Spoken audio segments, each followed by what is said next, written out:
Meeting started. First of all, item number 7 will be continued at least for a couple of weeks. You can use my book. What's that? You can, Is this your book? Yeah, but you use it, because that's okay. We Yeah, let me use it. Give it Yes, I did. I got it. We're good. No, I won't come. Give one in the back. Okay. You can share. No, we got one in the back. We're good. What's this note about Oh, me? that's just blank paper, that was me. Take Note it. about me. Okay, if we could take up item number 1. Good, we're good in business. Item number 1, Los Angeles Zoo report relative to the recent incident in which occurred at the zoo in which a baby chimpanzee was killed. I know it's obviously nobody likes to see news like this, and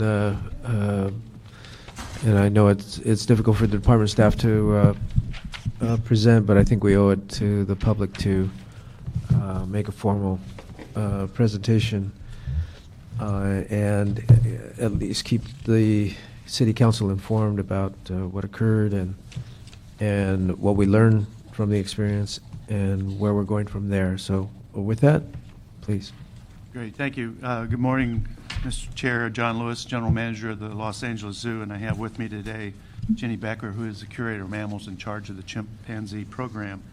I agree with you, Mr. Chair. We sent you this report. It's kind of a little atypical for some of the events at the zoo, but this incident happened, during the public hours, and the public observed the incident as well as gave us some feedback on what occurred. So we thought it was important to share with everybody what occurred, or what we know that occurred.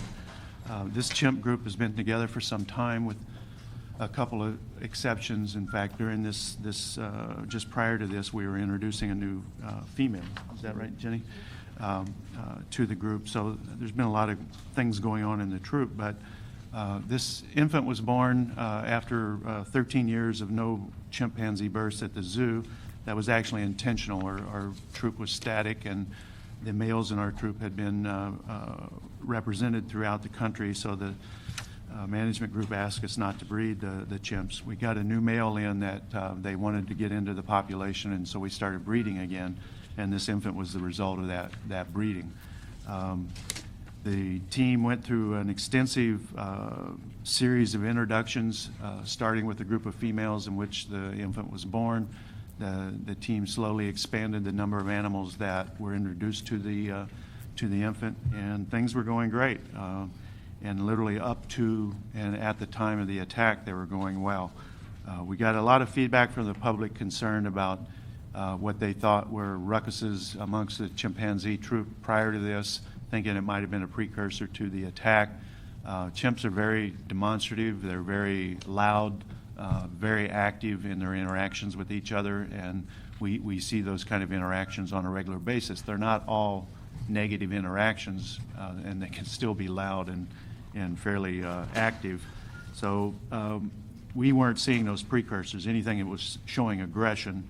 And in fact, as I put in my report, even the day of the attack, that morning, the mom and the infant and the male that ultimately attacked the infant were seen sitting side by side. The male was playing with the infant. They were smiling at each other.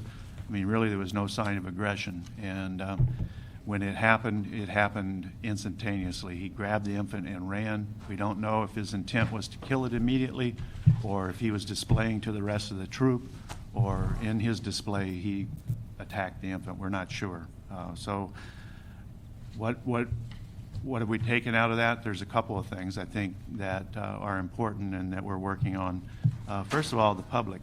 When we have an incident at the zoo, the staff is very well trained and informed about emergency management and evacuations.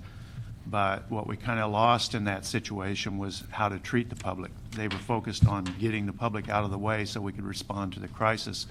And some of the public obviously felt that they were being treated rudely, that staff wasn't listening to them. So I've asked our education department, and we've also been in contact with Human Resources, the mental health division, to help us develop a training program, not only for an incident like this, but any time that we have to move the public in an emergency situation at the zoo, to do that in a responsible way, both to the incident and also to the public. So that's something that we're going to be working on in the next few months.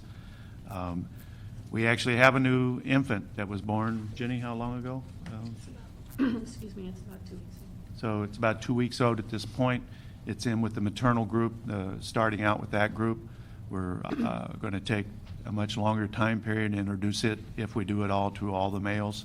So we're kind of going through that right now. We're talking to other zoo managers around the country. We're talking to primatologists that study chimps in the field to kind of decide when and how and if to introduce this infant to the rest of the troop. So that's kind of the status today. I'd be happy to answer questions or. Has this ever happened before in other zoos? Hold the mic to you. Oh, I'm sorry. I'm not sure that it's happened in the same Please, manner. Could you introduce yourself for the record? Jenny Becker, curator of mammals at the LA Zoo. I'm not sure if it's happened in the same manner. There have been deaths at other zoos as a result of attacks, but as far as infants being taken and killed in that manner, I don't know for sure. It's a behavior that's not really even clearly understood when it happens in the wild as to why it actually happens. Mm-hmm. And you mentioned that you reach out to other zoos. What is left to be learned in terms of, you say you really don't know what triggered it. Is there more research that needs to be done to understand that better? And if we don't know that it happened in other zoos, then maybe we should reach out further? Well, we reached out to the zoos, and we also reached out to primatologists that study chimps in the field. And as Jenny said, these attacks do occur in wild chimpanzees, but for a variety of reasons. Sometimes when new males move into a troop, they'll literally destroy all the infants so that the females recycle and they can, have their own offspring in the troop. Other times the attacks are actually on the other chimps, and if there's a chimp or if there's an infant in the way, it ends up getting injured or killed in the process of the fight. So there's a lot. Chimps are pretty tough animals to themselves, both in the wild and in zoos. So putting one particular reason as to why the attack may have happened, we're not sure. So, what we have to account for is what happens in the wild, but also the fact that these chimps are in our zoo, and what is our overall goal, and that is to expand the population and successfully raise the offspring. So we may do things different than in the wild to try to counteract some of those natural tendencies. Mm-hmm. But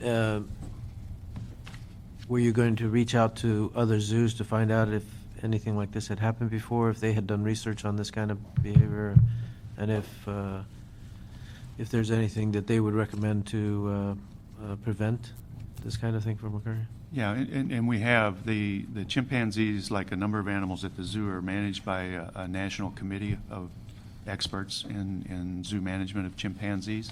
And Jenny and her staff have been talking to Steve Ross, Dr. Steve Ross, who's the coordinator of that program, giving him information, asking for advice, asking for has it happened before.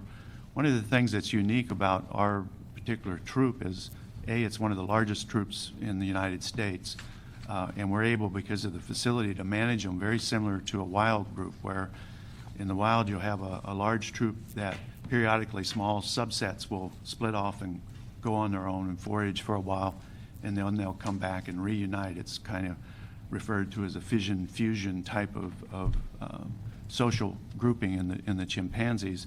And we're able to do that. And I think in my report I mentioned that we've been doing that because one of the benefits is kind of confuses the males as to who the sire of the offspring might be, so you don't get that direct aggression for genetic reasons. We've been consulting with them, and as of right now, we haven't been given any other information as to what to do differently other than just to manage the way we were. The recommendations we were given was to manage them more aggressively which we're not comfortable in doing because we don't want another incident. What does that mean, manage them more aggressively? We don't know why it happened. We don't, and correct me if I'm wrong here, Jenny, we don't know why it happened. We don't necessarily think it could happen again, so we don't see any reason not to separate the infant from the rest of the troop. I'm not understanding when you say manage more aggressively. What do you mean by that? Well, my interest is to be conservative in our management going forward, so we began the introduction of the infant fairly soon, the first infant, fairly soon. I've asked the staff to take more So time. you're saying that some experts are recommending that you introduce the infant to the troop earlier on? In the same way that we did. I mean, the absolute best thing would be to have the infant born in the presence of the entire troop. Given the situation, we didn't have that opportunity, so now we have to figure out how to introduce it to the troop safely. Okay. Mr. LeBlanc? Yeah, just a couple things that I did want to ask. When you mentioned in your report as the zoo director, staff was dealing with the public first, or how was it? How was the response? So you're in your offices, you're in your various spaces throughout the zoo. Someone calls and says there's an attack of. Actually, the call came over the radio and security did the announcement. That's what usually happens, that security is contacted first and then they make announcements. And security's throughout the zoo. And security, it comes over the radios. Right. For the many people at the zoo who have radios, all of Animal Care has radios. So it was announced that way. I heard it on my radio in my office, and I went up to the area immediately. So that's how we respond. Right, Radio and then communication. John was mentioning, the zoo director, that you deal with the public to try to bring them away, and then try to not quarantine the area but cordon off the area and see. And is this, and you're a zoo professional of 30 years plus, have you known this to happen anywhere else? The attack? In a confined facility? Yeah. I'm not familiar with any chimp attacks. I know that there are in other animals occasionally. There'll be Attack, fights and right. attacks with each other. Right. Yes. And then what do you have to do, when this happens? You have to file a report with the AZA, or how do you? We did file a report with the AZA as what the incident was, just so they're familiar with it. But Right. that was really the only, Right. that was kind of our choice, just so, like this report to the council, not wait for questions, but just give you the information that we had. Right, and I think I do notice it is the loudest exhibit in the zoo, I would think. Is that Loudest? true?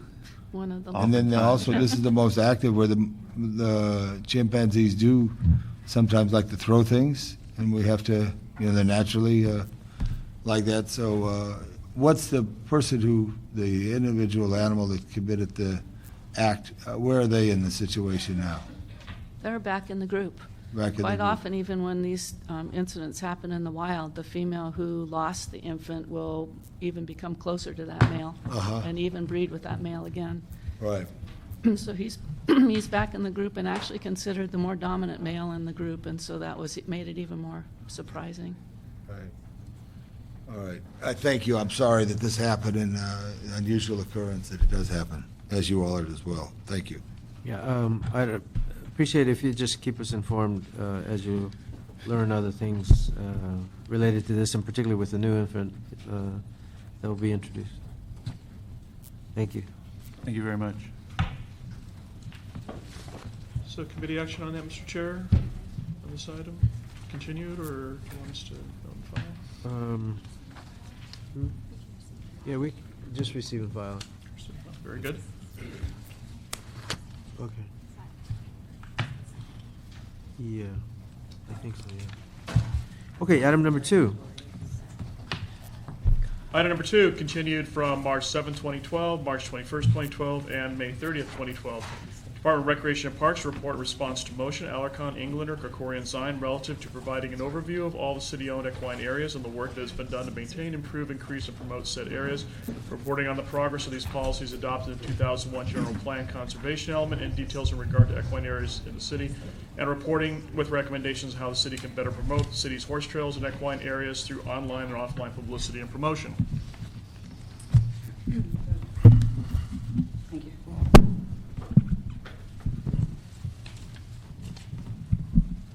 Hello. Good morning. Melinda Geyer, Recreation and Parks, here with Kevin Regan.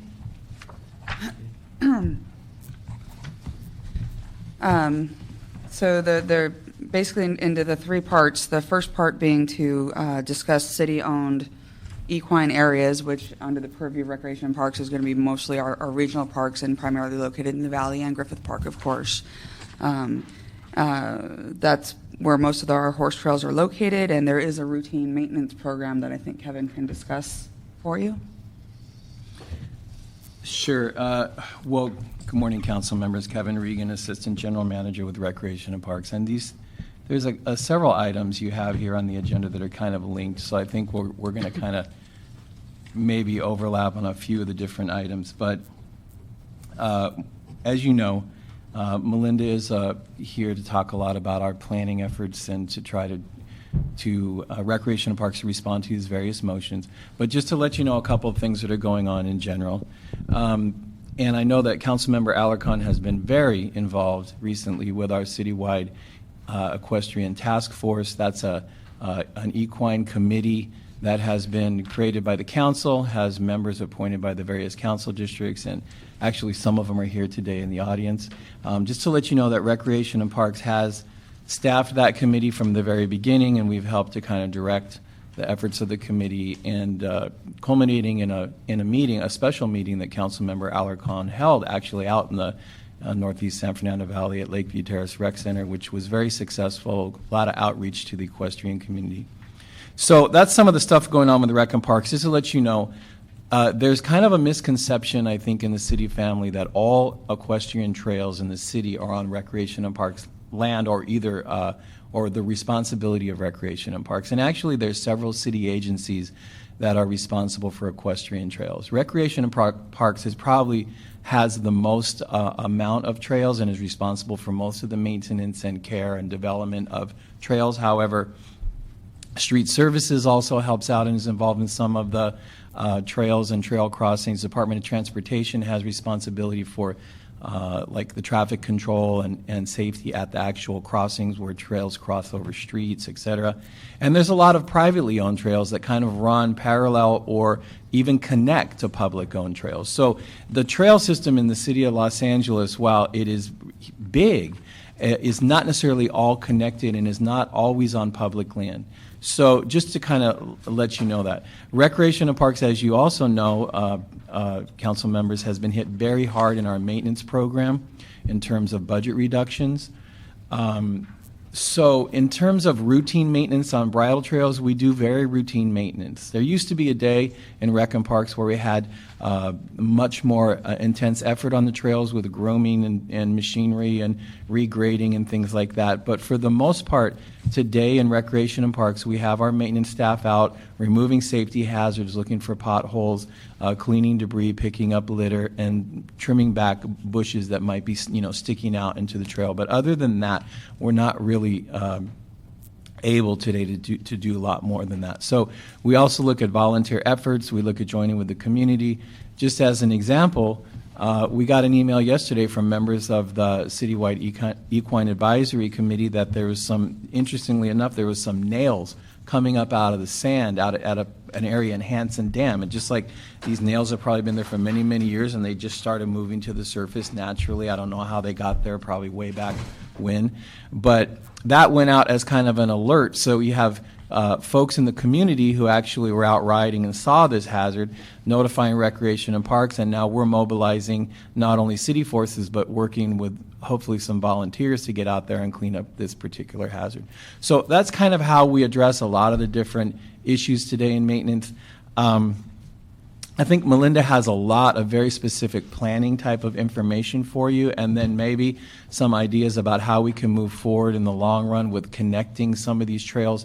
In my opinion, one of the biggest issues facing the equestrian riders today, particularly in the valley, in the Northeast San Fernando Valley and the West and the Northwest San Fernando Valley, is having proper trail connections, safe trail connections. Because what happens is, equestrian will be riding along on a well-established trail, and then they'll get to a point where the trail really just ends. It's not anybody's fault. It's just the way that something happened over the many years of how the trails were built. And so what they'll have to do is either go down into a neighborhood or possibly even, in some cases, cross over a street that has signals and traffic, et cetera. And when that happens, it becomes very dangerous for the horse. So I think looking at things like finding enough funding to continue the Rim of the Valley, Prop K Rim of the Valley Trail project, to do a lot of planning with trail connections, to have Department of City, to have city planning involved in this process so that we can also have like a citywide type of mapping system and not just recreation and parks.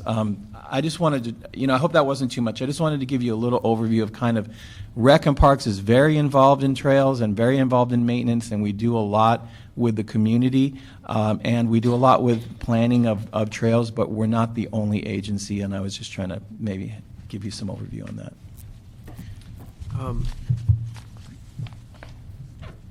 One of the, I think the last point you made is the point that I wanted to focus on, and that is the connections between the trails and the responsibilities and the concern that trails that Recreation and Parks is responsible for lead into trails that DOT is responsible for, or street services, and there's no one side of the equation may be very well maintained, and the other side of the equation may not be very well maintained. So one of the reasons for introducing these series of motions is to get the departments to work more cooperatively and more aggressively to ensure that that they are doing what they can to maximize the improvements and maintenance in a way that most benefits the equestrian community. Secondly, and a part and parcel of that consideration is the safety issues. And if one department is taking care of one particular trail and making it much safer, but the other side isn't, so we're on one hand encouraging riders to use a trail, and then when they get to the other side of the trail, it could be unsafe. So I think it is real important for you to coordinate your efforts, and I think there'll be greater benefits to that, synergies and economies of scale, if you can team up on particular trails to make sure that they're doing well on both ends. I also believe that we have not seen money that has been made available by the taxpayers that has been used for this purpose. There has been no culture to request funds for these kinds of improvements, whether it be transportation funding or whether it be recreation and parks funding. So I think we could probably do a better job if we had our grants units take a look at what can we do to ensure that we're using available dollars to improve this resource. You mentioned Prop K. I would love to see a proposal presented to the Prop K committees to improve horse trails, that particularly those that are dangerous or in gross disrepair. I had a great meeting with DOT, by the way, and they came up with a whole bunch of suggestions, and I think we're going to be able to implement. They're here. Some of them, yeah, I know they're here, but we'll be able to implement some of them very quickly. Some of it has to do with signage that is not very costly at all, and even though you have the recreation and parks trails and then the street trails, it seems to me that some of the same signage could be used. And maybe you could coordinate with DOT to either access some of those signs or have some of their crews put the signs in key locations, and we'd be happy to work with you on that. what I'm finding, generally speaking, is that the departments are perfectly willing to do this stuff, but there really has not been an interest, sort of pushing it. And so I was hoping that to stimulate that interest, and I'm getting a very good response. And so if we can find more financial resources, we could probably do a lot more. But in the meantime, there is one particular question that I have, and it's relative to the Angeles golf course. They had set aside, I think it's 100 or 250,000 for horse trail improvements, and it's very much in the proximity of Hanson Dam, and certainly connected. And many of the horse trails that surround the golf course are attached to horse trails in Hanson Dam. And so I was wondering, have we ever reached out to them, to whoever controls that pot of money, to see if we can't do some improvement? Well, speaking on behalf of Recreation and Parks, we have not, because I didn't know about that money. However, we certainly will now. The area which Angeles National is located in is up in the county mitigation area of the Tonga Wash. So the city-managed portions are much closer to the actual, further down the wash, closer to where the Big Tahunga and Little Tahunga come together. That far up is all kind of under county control, but it doesn't, and you're correct, though, the trails connect.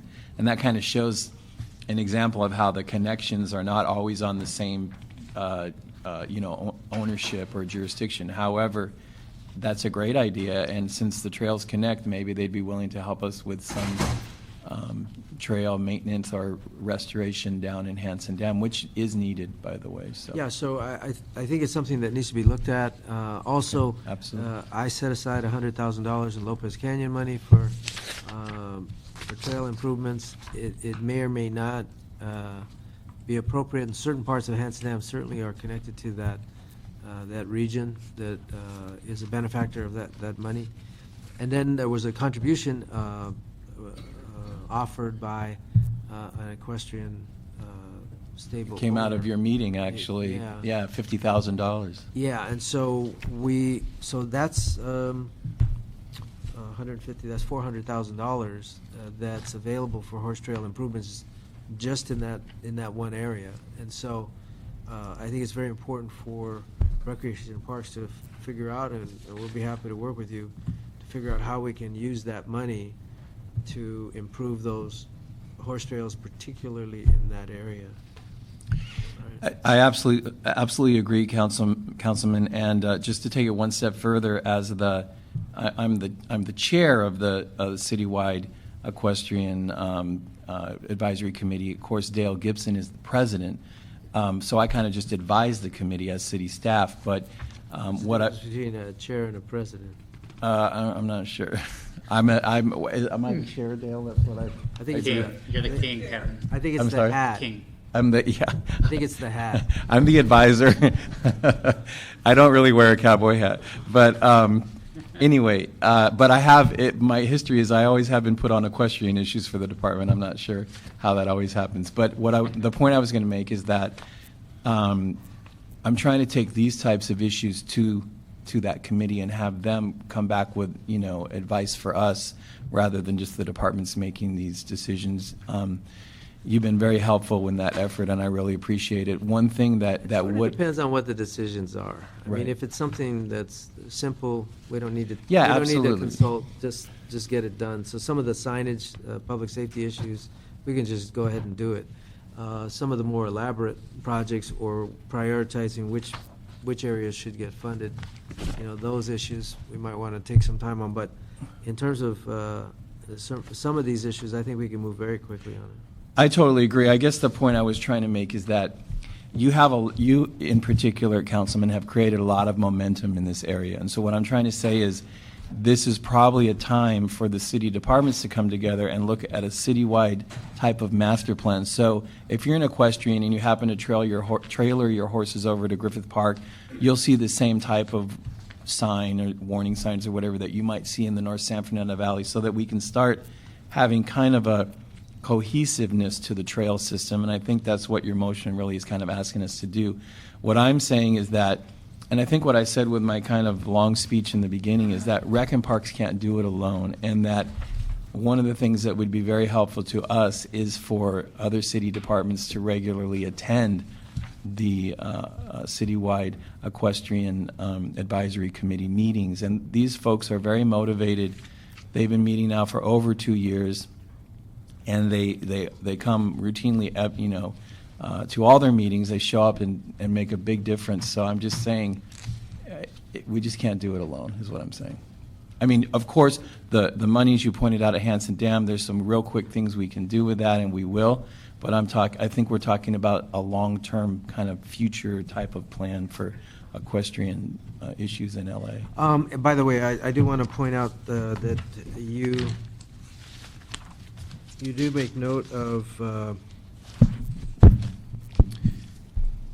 the need to put the mapping online. And so we very much want your participation in that. I don't know what this means. Place access to portal on city splash page. Okay, I apologize for my... No, that was me. I'm sorry. I should have worded that differently. There are a lot of existing, the city has a lot of resources currently existing, but they, like Kevin was saying, they're kind of segmented between various departments. The planning department has an equestrian and trails guide. Bureau of Engineering has done a lot of mapping.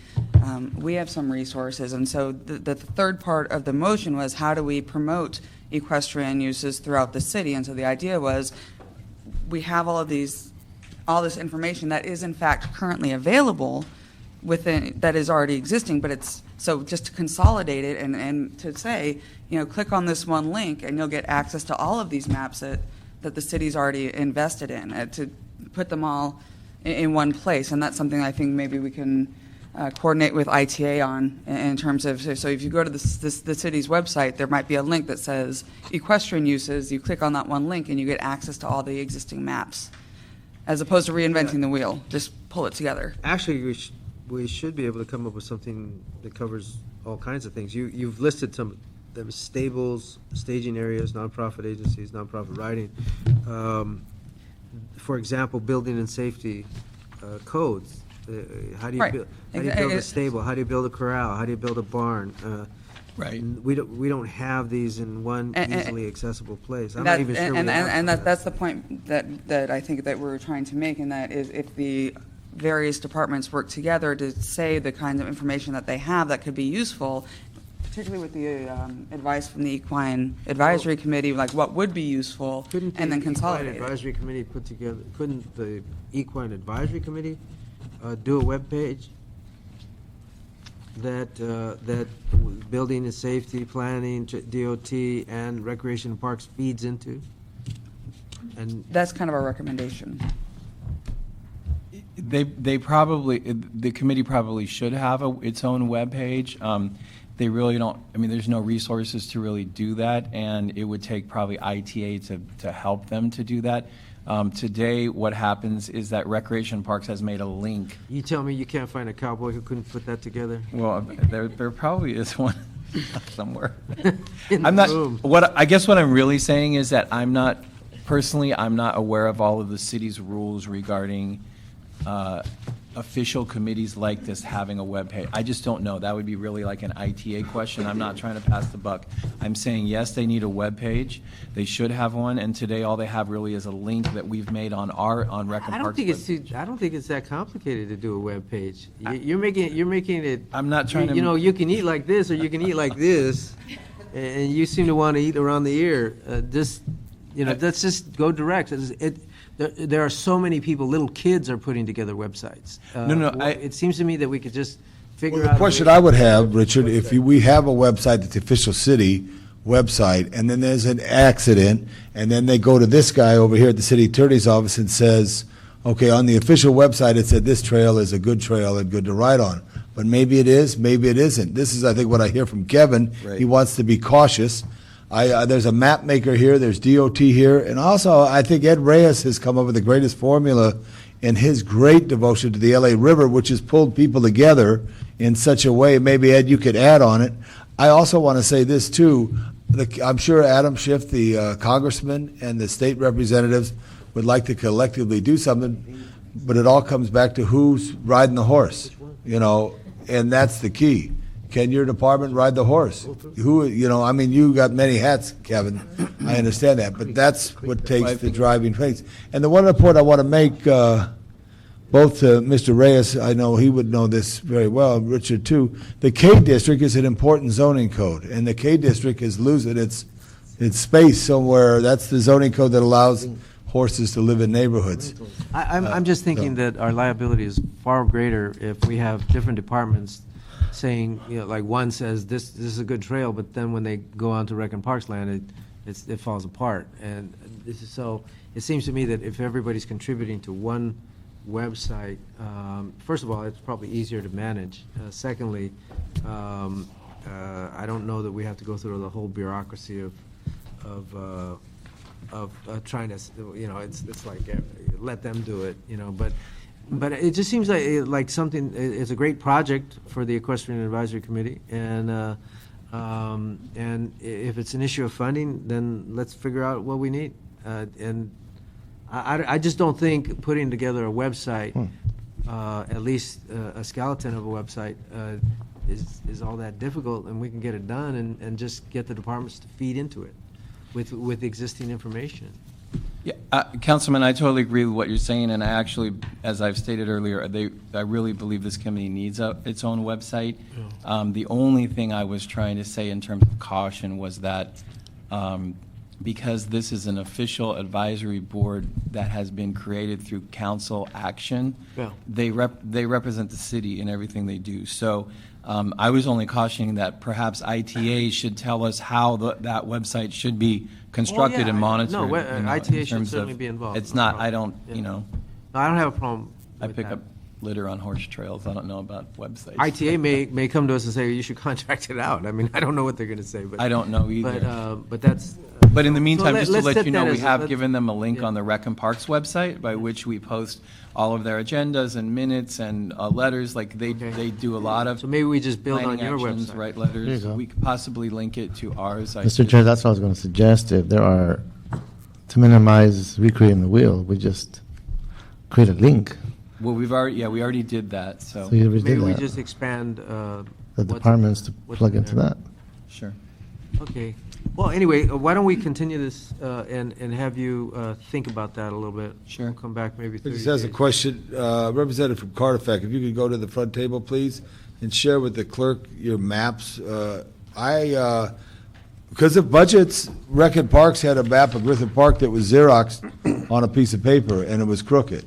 And this was many years ago, even before the slide that we're in now. That was a nice map, but yours came out a lot. Okay, nicer. so Graham happens to be the one who does the maps in downtown news. His company is Cardiff. They're a nationally known, internationally known company. So I commissioned him to do a map of Griffith Park. I commissioned him to do a map of the Sister City program. I commissioned him to do it and paid for it with city funds. So we could just show you this. This gives us an idea of what possibly we could do, and those of us who have horse in our district, we could possibly all collectively contribute, to create a document that people have, and this also is available online. Graham Marriott, please. Yes, thank you very much. Thank you, Councilman LeBonge. I originally did the Griffith Park map for Council District 4, and I think it's been a pretty popular item, and I think everybody uses it in the park now. We actually have a link to information on our website. We can link the maps directly to information, and as it changes, it can be dynamically changed. This is what we do day in, day out. It's the kind of work we do. We also have created 2 websites for 2 city council offices, CD4 and CD8, which are up and running. Right. And Mr. Parks did this for Exposition Park.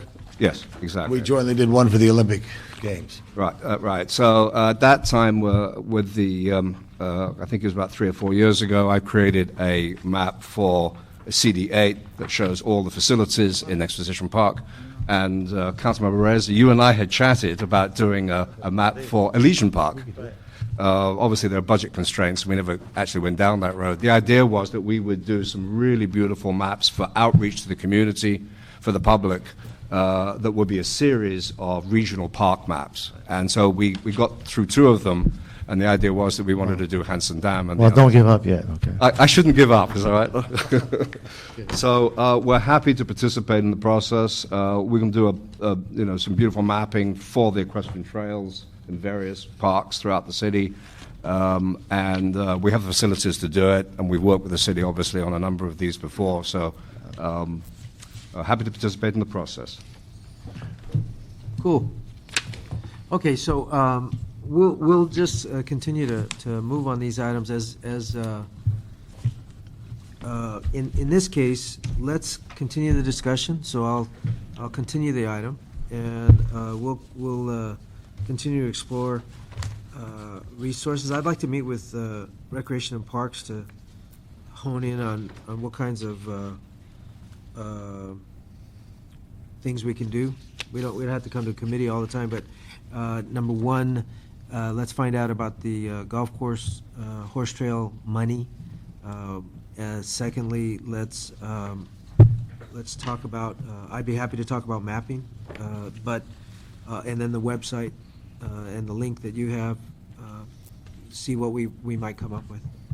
Okay, and then specifically for my part, obviously I'm very concerned about Hanson Dam, but this is a citywide issue. Okay, then we'll just continue that matter for about a month. Thank you. Thank you very much. We can move very quickly to item number 3. Item number 3, continued from May 30th, 2012. LA Department of Transportation report response to motion Alarcon Englander relative to an at-grade road crossing and safety measures and a plan to install traffic control devices at-grade road crossings and trail locations to enhance equestrian safety. This matter has also been referred to the Transportation Committee. Yeah, I met with Brian Gallagher yesterday. He sits before us, and we are going to have a community meeting, whether it be an official Arts Parks Committee meeting or not. I plan on having a community meeting where we can go through some of the specifics in far greater measure than we will today. But I did want to go ahead and move some of the recommendations that the department and Brian have offered. I want to thank Brian for really taking this issue to heart and going out there and exploring the Northeast San Fernando Valley, but coming up with some great suggestions, some of them very minimal costs involved and implementable very quickly, and others will take a little bit more time and resources.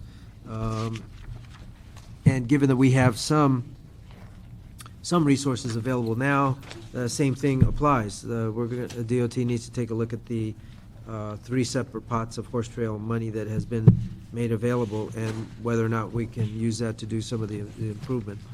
So with that, I just want to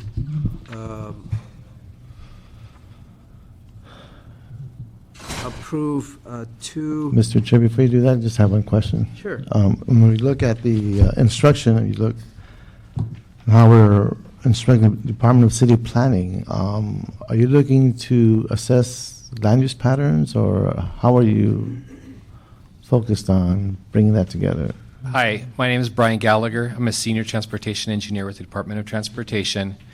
I've worked with the people from the planning department out in the Marvin Browdy building just to familiarize myself with the approved equestrian paths and horse trails, to understand about the K districts, and to see what I can do about making the existing equestrian trails safer and more accessible.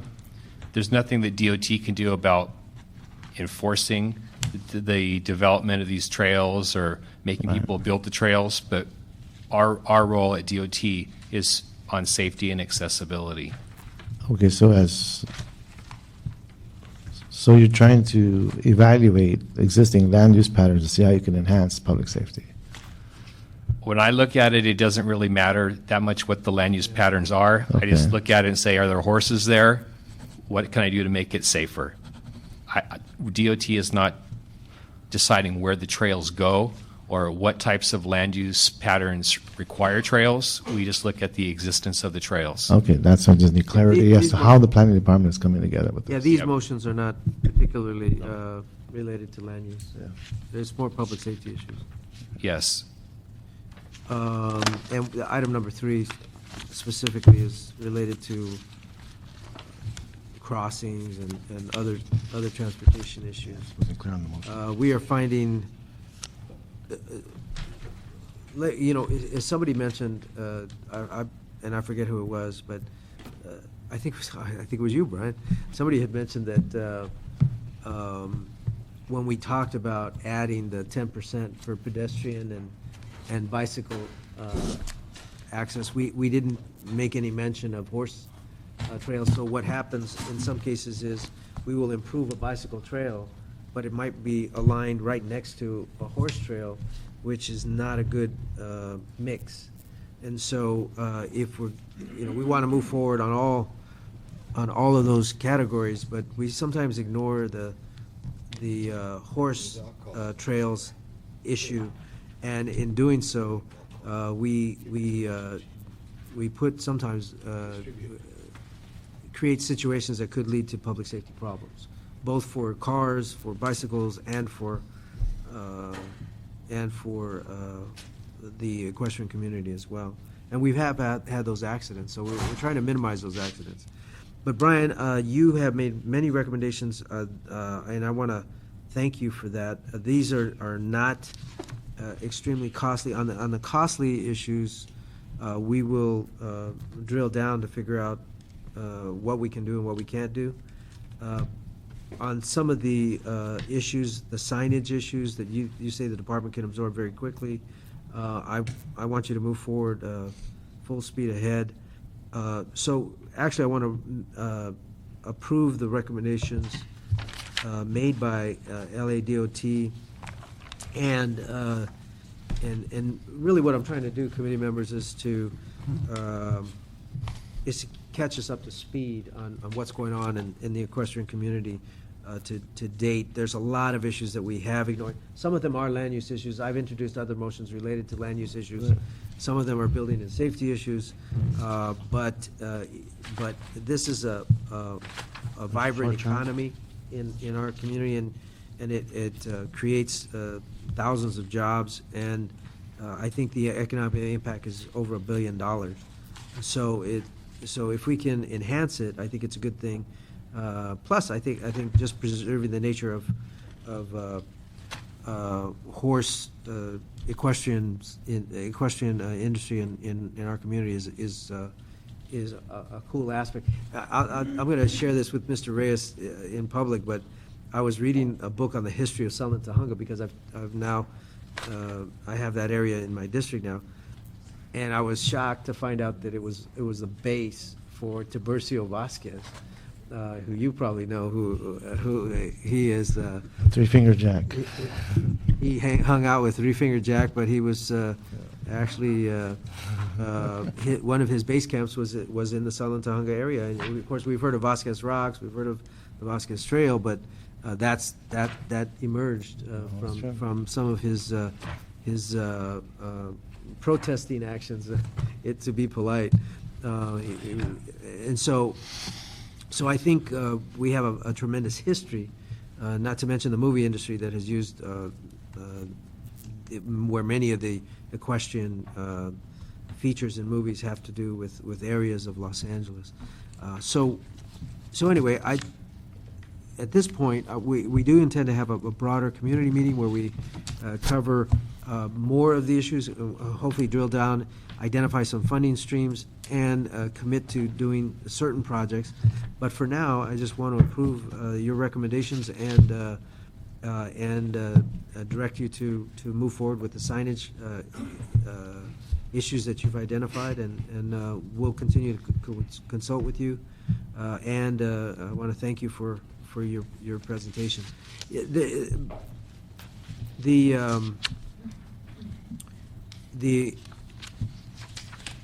I was wondering if Dale, if you wanted to make a presentation on behalf of the Equestrian Advisory Committee. Particularly, I know that you met with Brian, so I just want to make sure we're all on the same page. And yeah, please, up here. Yes, thank you. Please introduce yourself. I'm Dale Gibson, the president of the Equine Advisory Committee. After your meeting in Lakeview Terrace that we had, at your suggestion, I reached out to the community and got literally, you probably see the list, all these suggestions. And Brian, we've been talking and working back and forth, and we're very excited about this. And this has our 100% stamp. So thank you, and thank you. Yeah, I just wanted for the record to note that Brian has been working closely with the Equestrian Advisory Committee. They identified, I think it was 17 sites that you... The list originally had 28 different items to look at, Yeah. and we broke it down into big street problems and little street problems, and each type of problems had unique solutions. So we identified the signs and other things for the smaller streets and the K districts where the horses were in the streets with no other alternatives in most cases. We just wanted to make it safer. And on the bigger streets, we wanted to make the existing signalized locations safer by adding push buttons, adding pedestrian crossing, not pedestrian, but equestrian crossing signs. We want to connect the trails with traffic signals or with flashing equestrian activated beacons in some locations. And then there's other places where the equestrians have to ride in the street. We want to see if there's a way of putting in some type of a edge line along the side of the road with some raised delineators to provide at least a visual separation between equestrians and vehicles. And something as simple as moving some of the signs out of the way or raising the height of the bottom of the signs so that the equestrians can get below them are simple things that we can do right now to make an impact. Council members, I just want to mention, and I want to move forward with the other items, but one of the things that was most discouraging to me was that when I went on Foothill Boulevard and went along the horse trail, there were portions of the horse trail that are literally a foot wide. So there's no way a horse, now on the map, it would show it as 4 or 5 feet wide, but in reality, it was only a foot wide. And so the horses and their riders would have to go onto the street in a secondary highway where the typical speed of the traffic there is well above 50 miles an hour. And we're having difficulty on the speed issues, as you're familiar with, because of the issues of the studies that have to be performed and all that. And frankly, if you go by the average rate of speed up there, they increase the speed limit, if anything. So this is putting the horses and the riders in jeopardy, and also the bicyclists that are side by side. There's one area where one side of the street is horse trail, and then the horse trail jumps to the other side of the street, but the bike trail is like on the opposite side of the street. Right. It's a really strange situation. Well, I know it's rather risky, but when you redesignate corridors, transit corridors, roadways, for instance, the passenger freeway, we designate it at the state level as a parkway. So it went from freeway to parkway. Now we finished a study where we can decrease the speed from 65 to 40. Too many people have died on that freeway. The off-ramps were designed for Model Ts at maximum speed of 30 miles per hour. So the on-ramps, off-ramps, you go from 0 to 60, and you have to do it in seconds. Yeah. So, but it is risky because now you're dealing with the whole transit circulation issue, and this is folks prioritize cars, but too many people have died on that corridor. It's the first freeway in the country, and we designated a parkway. It was supposed to be back in the 1940s. So now the speed has gone down from 65 to 40, and we're hoping to do that in the near future. But it's taken us about 2-3 years. But those are ways in which you calm down the traffic and you start prioritizing other modes of transportation. And horseback riding is another one. So it's just food for thought, but it is a little dicey. Mm-hmm. Well, the good news is I think Brian has come up with some great ideas, and we're not going to be able to do them all very quickly, but we can do some. And so we're going to move forward very aggressively in doing that. So with that, I move the, I'd second it, but I want to say Brian Gallagher is one of the most effective public servants in the Transportation Department. and I have to say that when I'm Hear, introducing all these motions related to questions, it's really interesting, but the city staff sort of jumped on board, so to speak. Everybody wants a cowboy hat, sir. Yeah, You sound surprised. I think there's, well, no, I'm surprised. Well, I've worked with the city a lot of years. I want to get you in trouble, Richard. It's okay. Honestly, with the attitude, it seemed to me that they were pleased that somebody was giving them the opportunity to do some of this stuff, because there's a lot of cleanup that needs to be done. And so I want to thank city staff publicly for engaging. So we'll continue to work with you, Brian, and if there's no objection, we'll move approval of that item. Thank you, Dale, and your committee for working with city staff. And then I would finally ask DOT to work with Recreation and Parks to see if we could do some coordination and targeting of specific trails so that we can make sure there's opportunities to improve the trail on both ends of it, and use funding in a way that we can create synergy. Okay, we've had good success working with Mr. Regan in the past. Okay, great. Thank you very much. And thank you, Lynn Brown. Okay. Okay, where were we? Next item would be number 4. Item number 4. Item number 4, continued from May 30th, 2012, motion Alarcon Englander relative to instructing the Department of Building and Safety with input from the Los Angeles Equine Advisory Committee to report with recommendations on establishing an expedited structural plan check review and approval process for the installation and use of barns housing horses. This has also been referred to the Planning and Land Use Management Committee. David, very quickly, I know that you've requested that we continue this matter, but I just wanted to get a sense of what's going on with this, how you're going to approach this. The big problem is that there isn't a specific. Are there specific rules related to barns in building and safety in the code? Thank you, Honorable Council Members. Dave Lara with the Department of Building and Safety. That is true. There are not any specific codes or from a procedural standpoint as well. None of that is in existence at this time. Having discussions internally with our department, number one, we just want to express to this committee, we are firmly committed into making sure that we have a fair and expedited process for the equine communities. And we are working towards, we have gathered our internal experts to put all our heads together with the committee and to move forward. So we are going to work towards having some consistencies as far as the codes and their interpretations, which is very, very important. That's kind of an across-the-board issue with many other types of uses, but we're going to work towards specific aspects. It seems to me that there are a lot of other jurisdictions in this country that have a lot of horses, and they probably have existing codes that have served them well. And is anybody doing a search? Well, you can pick a city like. Well, there's two aspects of this, of Albuquerque. course. You know, there's coming from the zoning aspect as well as the construction or the brick and mortar aspects of the building code. What we're going to try and tackle first, of course, are the issues pertaining to the building code, because many structures that are utilized in horse keeping, they can range from wood frame to steel frame to pipe, you know, or different types of structures. So we want to be able to have some consistencies there first.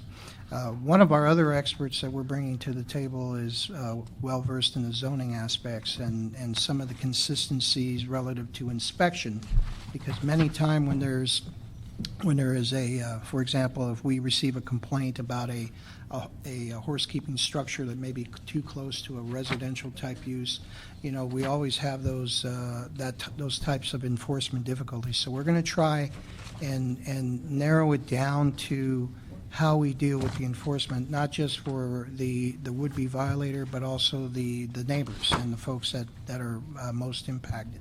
So we want to make sure that we're fair as we go through this process.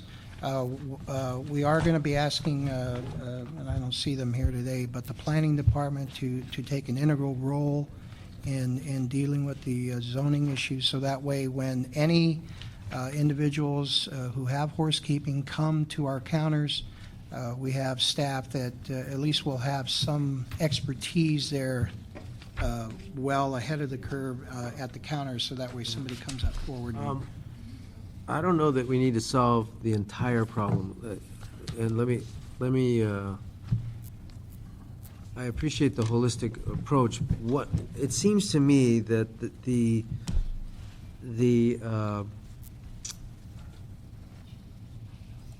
with regard to barns, that there's a fairly, or I guess technology has moved us to a place where there's essentially one type of barn that is used probably 90% of the time. And you can do codes for all these other type of barns, but you're rarely going to see them.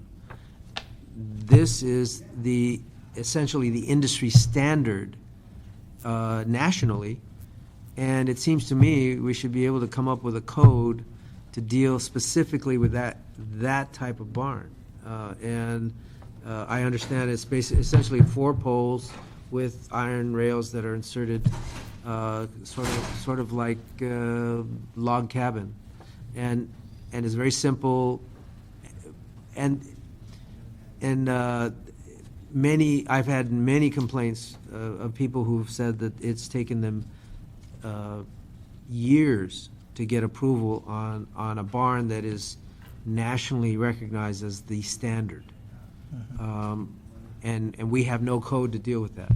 And the different inspectors will interpret the code, the general code that we have, differently every time they go to see a barn.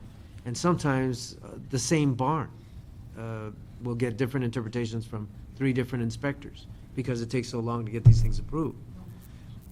That is not good for the industry, and that is not good for Los Angeles. So I hope that you can focus in on that particular kind of barn just to get something on the books, and then if we can look at other, if you want to build on that, that's great. But if 90% of the folks are using, and it could be more, if 90% of the folks are using one kind of barn, and it's a relatively simple structure that has survived all the earthquakes that we've had,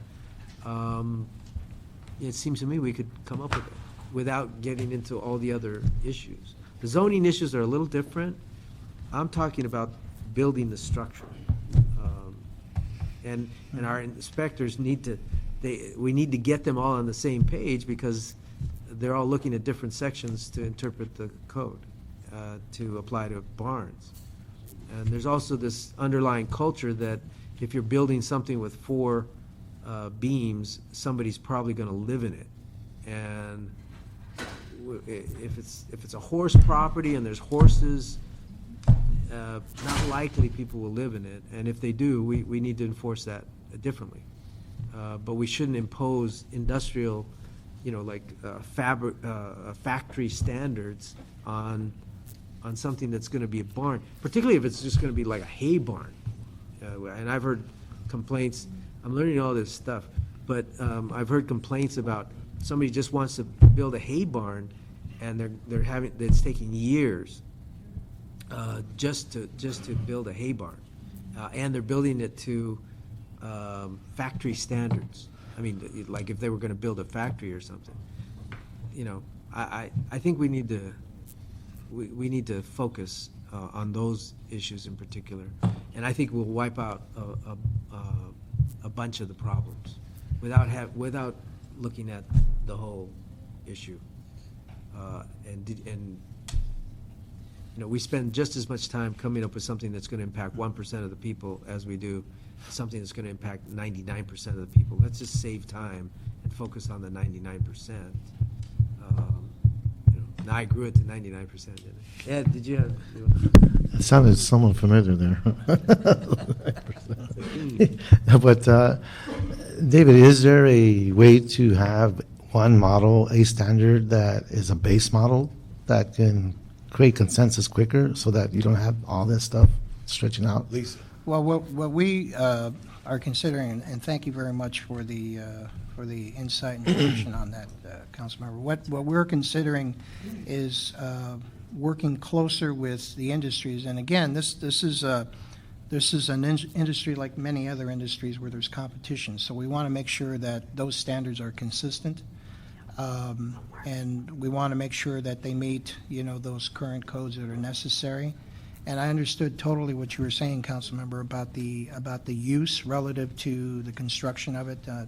Of course, we all want to keep, horses and whatever occupants come in, we want to keep them safe, and that's the number one goal. But we are going to work towards some consistency, and we're hoping for some kind of standard plan approach.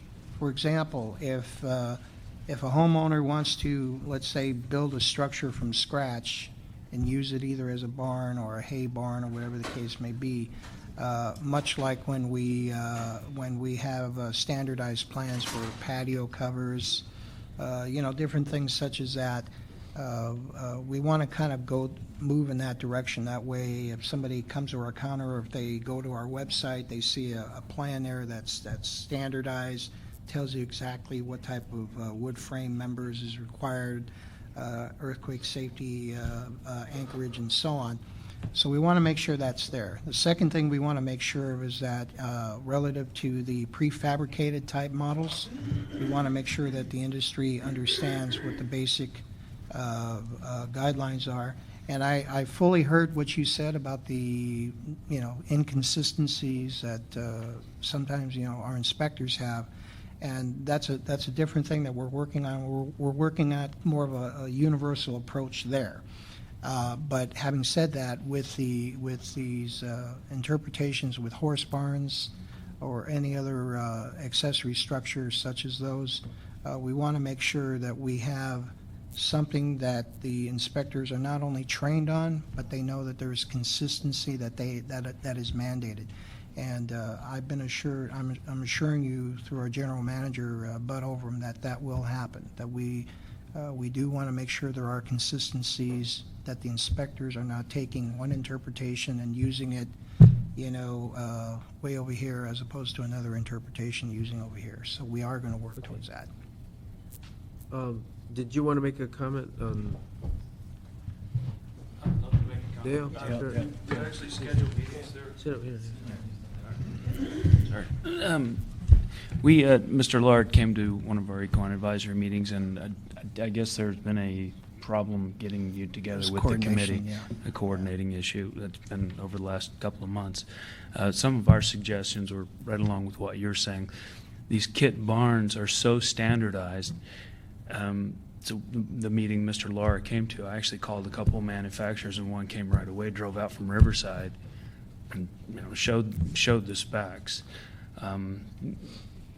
The other thing we were looking for is maybe just one point person at these, at building and safety to go to. So if it's an equestrian, maybe we, an equestrian building or facility, we make the person can make an appointment with that, so we can streamline the process. I know right now in Sunland, a lady has built a $600,000 covered arena. She went back, it couldn't use it for a while, just put in six handicap bathrooms in it. I thought she spent the $600,000 just to try to bring it up to.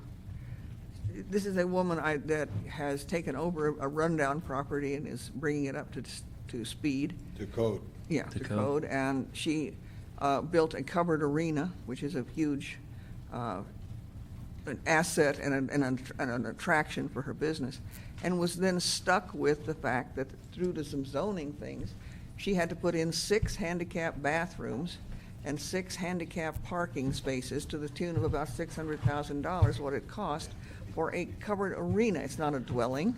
It's not even a horse barn. It's, but because of the nature of, and I'm speaking very generally. We were hoping that she would be able to attend today, but she hasn't been able to come. But it's just another horror story of the insanity of having to work within these codes when it's obviously, as I said, this is not a dwelling, it's not even a horse barn, it's an arena. Yeah, we get lots of stories, and I've relayed them to you, of people going down to building and safety 1, 2, 3, 4, 5, 6 times, and then going to the counter the 7th time. And this is a story my wife and I did for a barn, so we could pay $3,000 in permit fees, so we could give money. And finally, the 7th person looked at it and realized the plans, was familiar with them, stamped it right away.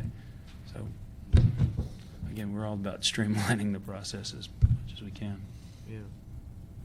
Well, I think those are, well, David, you get a sense of it. I'd like to continue this item for a month, and if you could come back with some ideas on how we can move forward quickly on some of the standardized stuff, but then, set the tone for working on some of the other issues. Yeah. Okay. I think we can create a better relationship between the department and the community as a target. And so that would be my goal. I'd like to make a couple of general comments, if I could. Sure.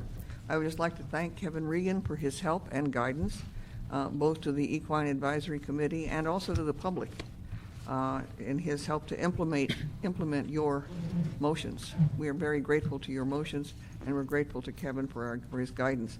And we want to see more connections between trails and the DOT safe crossings. And we also, the other thing I would like to comment is whether or not you have your own website or whether it's a city website, nobody can find it. The link has got to be made more accessible and easier for the public to find. Otherwise, you have to traverse an amazing corridor of confusing instructions in order to even get to the Equine Advisory Committee link. So that's, Okay, but great. thanks to Kevin. Good comments. Okay, with that, we're going to move on to items 5 and 6. Those were on consent. If there's no objection, we will move items 5 and 6 on consent. That brings us to Mr. Labange's item related to pools, item number 8. Right, is there any staff here on the pools? Item number 8, presentation by the Department of Recreation and Parks in regard to public swimming pool closures. Oh, I continued it already.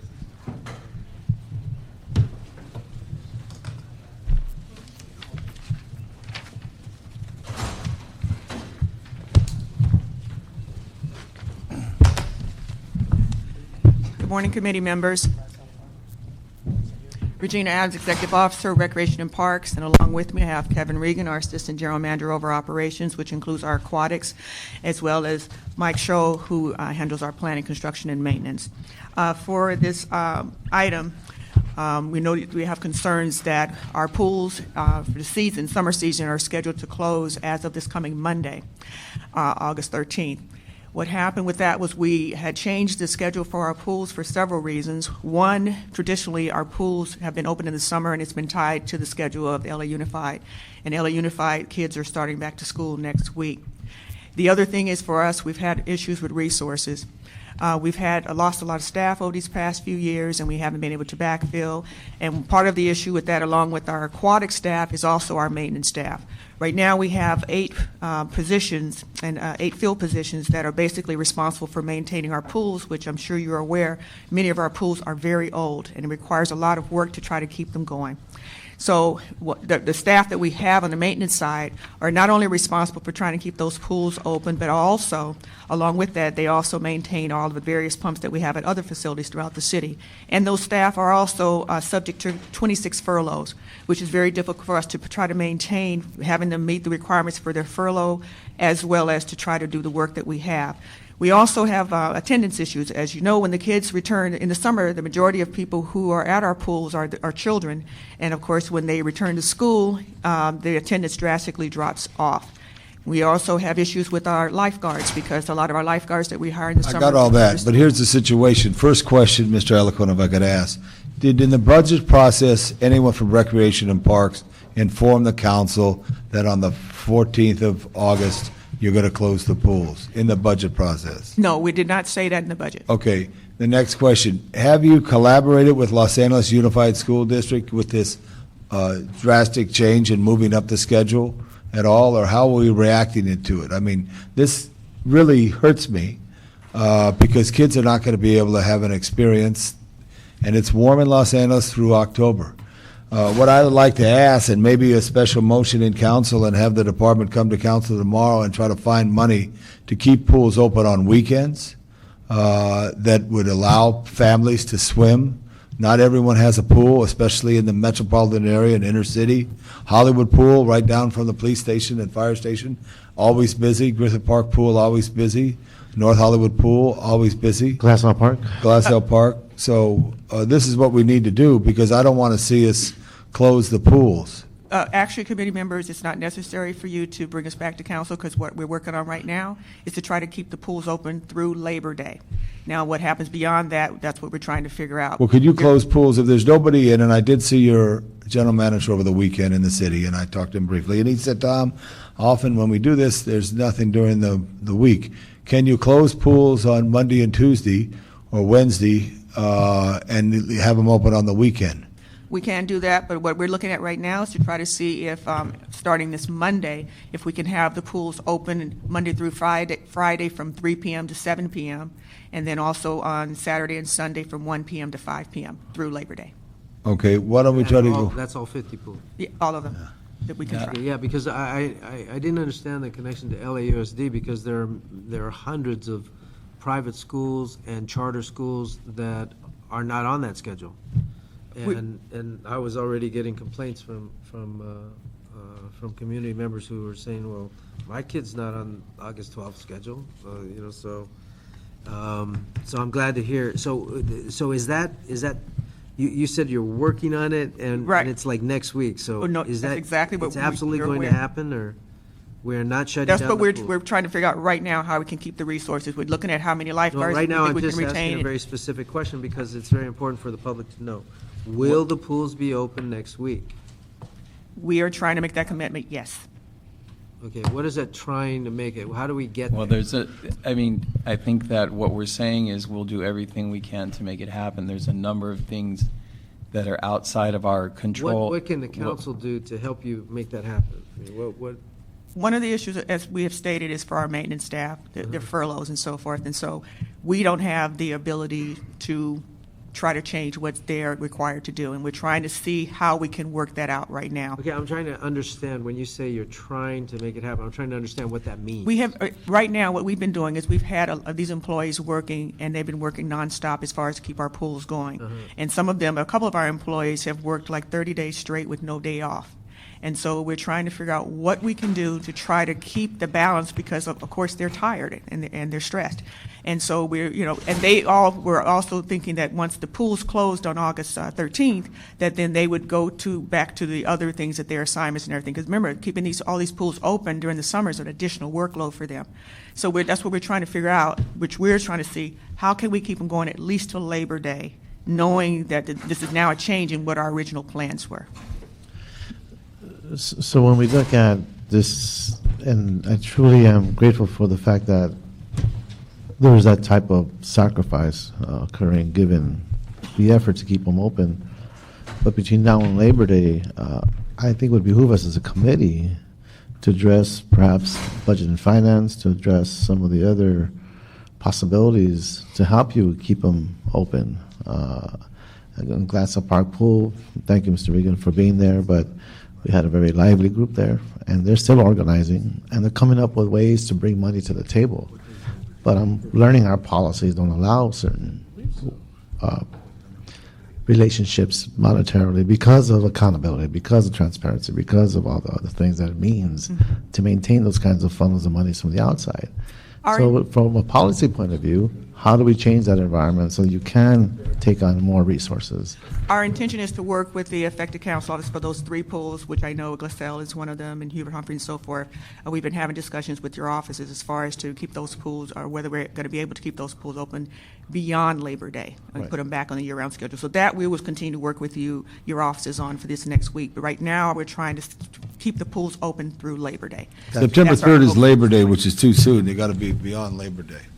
I think it's important, Councilmember Kevin Regan, Assistant General Manager, to realize that even in a normal year, we close the seasonal pools at Labor Day. But And everybody complains but every let- year, we haven't well- done anything about it. Well, let me make a point. Many of the lifeguards, these are seasonal lifeguards, and we have to have those folks employed to be able to keep the pools open. They're college kids and they go back to school. So we see just so we're all clear that after, even in a normal year without these budget reductions that we're seeing this year, when LAUSD goes back to school, we see a huge reduction, regardless of the weather, in the attendance at the seasonal pools. So it's hard enough financially for the department just to do this. As Regina said, this was not our plan. Our plan was to close next week and to close the three chosen year-round pools and make them seasonal. Those are budget items contained in our adopted budget. Those are dollars that we don't have to operate. But I'm with. shocked that the council doesn't know all this, and we should. But I'm just Councilman, it shocked. was all in. It was all there. No. But I would stand up and I would fight for it if I was sitting where you were, Kevin. I'm just saying I think that. it's great because it shows that the people. The question I want to ask you: shows can that you people love run our pools service. on Friday and Saturday? Okay, because Unified doesn't have school on Friday and Saturday. So in these, if I have a budget problem. And I have these pools open on the weekends. That's where the families come. They're all going to just try to find a place that's cool, and the coolest place to be is at a public park pool. I hear you, Councilman, and you know that we'll try to do everything we can. I'm just asking you as the council to be realistic with us, and we'll do what we can to get these pools open. We'll do everything we can. We want to provide the service. Well, Is the what we first do. thing you can do is tell us. What we need to Because do. nobody told us during budget time, and when we asked how are we supposed to know, they said it's in the budget, and we said, well, where? And they said on page 563. That is not the kind of response that we need. We need to be told in advance. Well, I'll agree with you They're on gonna that, be cutting services, Councilman. and we were not. And I'll none take of us were I'll informed. take the responsibility. Then, when you select the three city year-round pools, you pick the economically challenged areas, and I'm wondering what the wisdom in that is. Why is Pacoima less important than the West Valley? When it's still 10 degrees hotter in Pacoima as it is anywhere else in the city of Los Angeles, in the San Fernando Valley. And we have, it's in the grid zone, it's a gang-related area, we're trying to keep kids in positive activities. I mean, there was no alternative considerations that we should be making. We're making policies to put more resources in the grid zone, and the Rec and Parks Department is cutting services in that same grid zone without consulting. I don't understand that. I was not consulted when you eliminated the class park status. I was not consulted when you closed the pool down, and I was not even asked to help. And that's what we're trying to do. I think to help too. All of us That's what love we're Rec and trying to Parks. That's understood. I understand. So one thing I did hear, and I know we have to get to the council meeting, but are there policy changes we need to make that allows you to accept, for example, money, to accept the type of donation that helps you? Is there a standard we need? You just mentioned college kids going off to school. Well, there's a lot of college kids that are not college age, are not going to go to college, who are looking for a way to spend their day or their evening, or want to keep the pool open. So that's are there policies that are stopping you, that keeps us from helping you? I will tell you part of our issue is mostly resources. We need the staff. We need aquatic staff. We also, as I stated, we have employees in our maintenance who are required to do furloughs. Those are the issues we're facing. You need to create positions, quite frankly. But also on We furloughs. need the authority to fill Michael, positions. on furloughs, what about February? Why not, all the pools will close on February, could they take furloughs? in Councilman, I'd be February? glad to sit down and talk to you about the details of furloughs, but now it's very complicated with our Very staff. complicated. We've been trying to work this out, as I stated. We did not set the furloughs, 26 okay? furloughs are required of these employees. What do you and mean we also didn't set the to- furloughs? Rec and Parks do not set the No, furloughs. the city council had to do that, but you're a manager, and you can manage what people take their furloughs. And we have have. been doing that. And I'd be glad to sit down with you and go over the details of the complexities of it. Okay, I want to, we're under arrest in just about a minute here if we don't get out of here, but we're going to continue this discussion. I really need to understand how we're going to keep these open, so I need the department to consult with me on how that is going to happen, and if it can't happen, we need to advise the council ASAP. because their kids are going to be knocking on their doors. And I would mention that the LAUSD has changed dramatically in the last several years to where there are literally, I think, over 100 charter schools now, and those are not on the same schedule necessarily, and some of them are, some of them aren't, but a lot of them aren't. And so it's not the same LAUSD, so we can't just go by tradition. We have to look at what is there now in terms of how many kids will be spending their through Labor Day. Yeah, I understand you have to leave. We're not going to take any action on it. But let Mr. Alarcon know as chair by tomorrow, 9:30 tomorrow, because if council has to take action, we need to call it special for tomorrow and bring an emergency motion into council. This is happening right now. So I would say if you can come up with a plan, come up. Yeah, now, we're going to continue this item as well. Adam, this item is a general It's a issue of discussion item. the pools, so that we would be able to talk specifically about the 3 pools that were eliminated from the year-round program. Okay, I'm going to need a motion then in order to get that going. Well, it's related to pools. All right. Can we just do it in the context of this discussion? Well, If I continue this item? We can continue it, absolutely. But the discussion about the 3 pools that were eliminated from the year-round list? You can talk about that too, since it's not a formal. Okay, I just want to make it clear. So at the next meeting, and it may be an emergency meeting, I don't know. We have to see how things go in the next couple of days. We want to talk specifically about the 3 pools. Okay? Okay, thank you. I think we're done. No public, there wasn't one public comment card today. None submitted. Anyway, this meeting is adjourned.